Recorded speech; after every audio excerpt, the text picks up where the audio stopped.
Look from the book, presented by TopSport. It's always good to catch up with Tristan Merlehan. Is it? Yes, it is, Turfy. Don't say things like that. He's a bookie. We're recording, by the way, so be nice. But Tristan, first of all, we'll get straight to the most important part of the weekend. How'd the dog race go Saturday night? What did you guys have for dinner? Yeah, well, it was. There were a few well-backed. Good morning, firstly. But yeah, there were a few well-backed favourites that won the features. So there was a few slim pickings in the offering. But one of the boys, there was a bit of controversy last week, as we know, and one of the boys, he'd had a self-imposed exile for a month from KFC, and it was the first Saturday of April. He decided that he was going to throw that in. So I think there was 4 guys that went with him, and a bit of solidarity. I obviously had to go back to Boone just to try to wind the boys up again. So that was my selection. And then one of the guys threw Dominoes in, and as fate would have it, Meadows race 4, Dominoes saluted, number 3, Kenji Giant. So there was, again, a little bit of disharmony between the troops when they thought they were going to get KFC. So, no, it was good fun, as always. Who put Domino's pizza in? I mean, what sort of... I think there were 7 people asking the exact same question, Turfy. Dear oh dear. I would have thought, Tristan, a sackable offence from TopSport. You talk about a couple of stingy offerings after a lean weekend for you as a bookie. What's the stingiest thing you've ever put into the mix in this greyhound race? Warm water. What, not even a tea bag to go with it?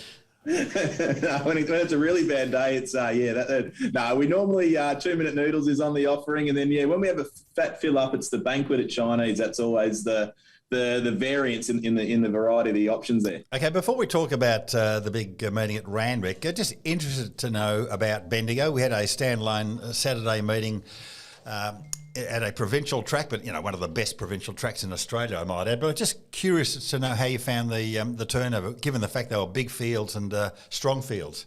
Yeah, no, there were strong fields. There was plenty of people betting up on the Bendigo meeting, which was really good to see.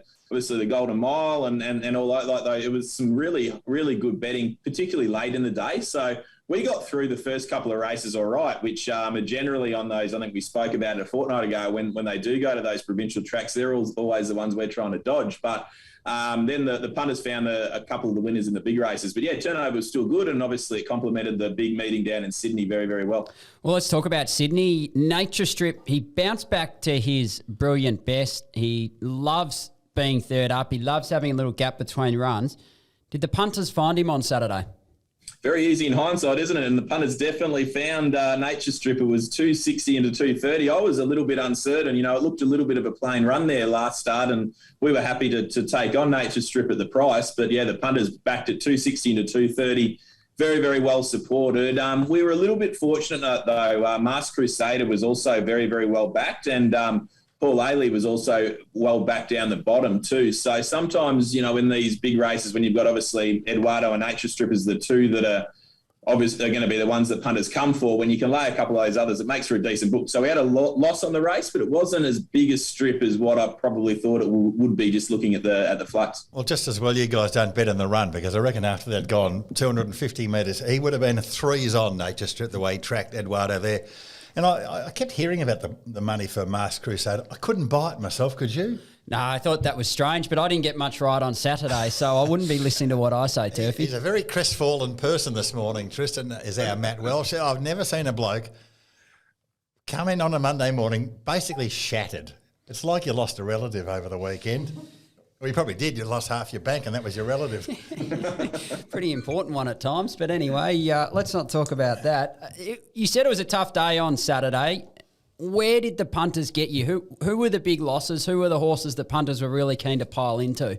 Yeah, well, the punters started the day very well. Semillion in the opener, the Kindergarten Stakes, was well backed. Even though it drifted on the official flux, it was well found early, and then we laid it quite heavily on the best of the best product. So went 280 out to 340. So the punters got off on the right foot there. But then the worst result by a significant margin for us was in the English Sires. The Fireburn was absolutely massively back, $2.50. And for a couple of strides there, I thought we were a chance of getting it rolled when she's extreme kick clear. But, yeah, Fireburn way too good. It was 205 out to 250. So on paper, it looks like it's got the blows. But, yeah, with the we take big best of best bets on these feature races, and that one was one where we were definitely licking our wounds after the size. Does that mean you won't be helping Brenton Avdulla with his fine?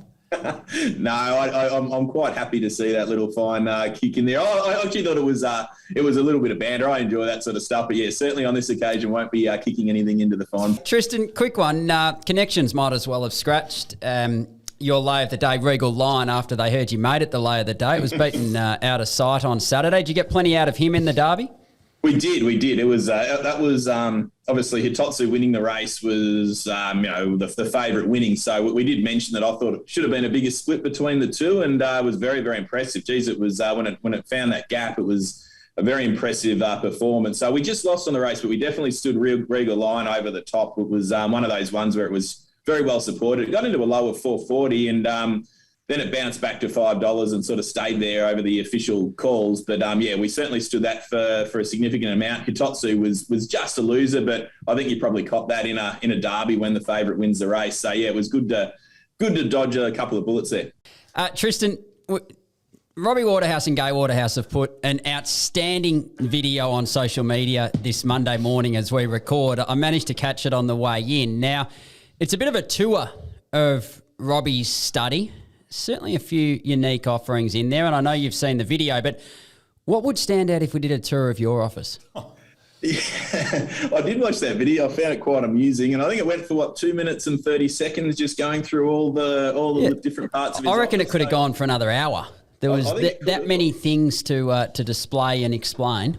Yeah, I reckon if we went into my office, we'd probably walk in the door and we'd spend maybe 10 to 15 seconds talking about my runners-up mug from the 2014 C grade indoor cricket, and that's probably as far as we could go. So I probably don't have quite the extent and the variety of Robbie or the background as well. So no, it was a very interesting video. Yeah, I don't think there's a human being in Australia who hasn't got a trophy from indoor cricket, Tristan. I don't think that's a highlight of the office. The multi, very quickly. Turfy, it was out. It was out before lunchtime. It went awfully still, Skies. I've got to say, it was just a horrible run. And we won't even worry about what happened to the rest because you lost your leg, so it was done and dusted. It was done and dusted. Cardigan Queen was another one, and she travelled okay. But you're always at the back. No, she was in stride. Yeah, she was in stride once they straightened, I reckon. You know, I knew she was going to get back a little bit from that awkward draw, but yeah. I Am Superman I put in. Probably should have run a drum. Yeah, I'm worried about him running a mile, I Am Superman. I think that's a little Achilles heel for him. But he is racing well. But long time between drinks for him now. But, it is. Tristan, great to catch up with you. Look forward to seeing you on Thursday. Talk Thursday, guys. A Good Three with Dr. Turk, Matt Welsh and Paul Tatnell.